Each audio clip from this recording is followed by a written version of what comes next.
Funeral homes in Colorado will now be facing tougher regulations after the governor signed new sweeping legislation into law today. For years now, Colorado had some of the weakest funeral home regulations in the nation.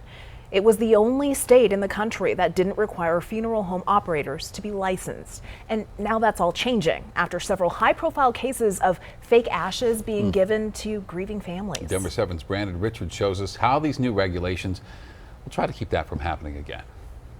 Well, supporters of the legislation the governor signed into law today say it won't solve everything, but it will go a long way to prevent some of the pain Colorado families have had to face. There's a special place in hell for people like this who do this kind of stuff. State Representative Brianna Titone says the stories she's seen in recent years about the failures of Colorado's funeral home industry touched her heart. People don't deserve this kind of thing. They're trusting these people to do this work, and it's just horrible. Titone was among a bipartisan group of lawmakers who pushed for more regulations on the industry.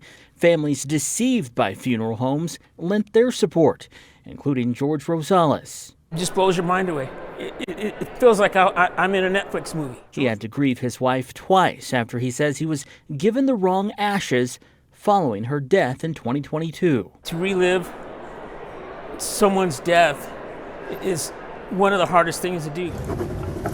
Okay. Friday, several of those families gathered at the governor's mansion to watch as he signed the bills into law. The impacted families, of course, your voices were heard, and thank you for speaking out and paying it forward so that others don't have to face what you face in the state of Colorado.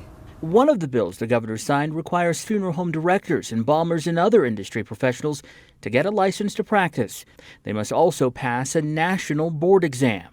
Another bill requires funeral homes and crematories to be inspected on a routine basis, including outside of business hours. You have to start somewhere, and I think that this is like a good place to start. Titone says there's still likely more work to do, and it'll take a few years for the bills to be fully implemented. But she says it's a big step forward. We have a framework to make sure we can hold people accountable, and we can make sure that people who are not doing or do not want to do the right thing will be out of the business here in Colorado. Brandon Richard, Denver 7.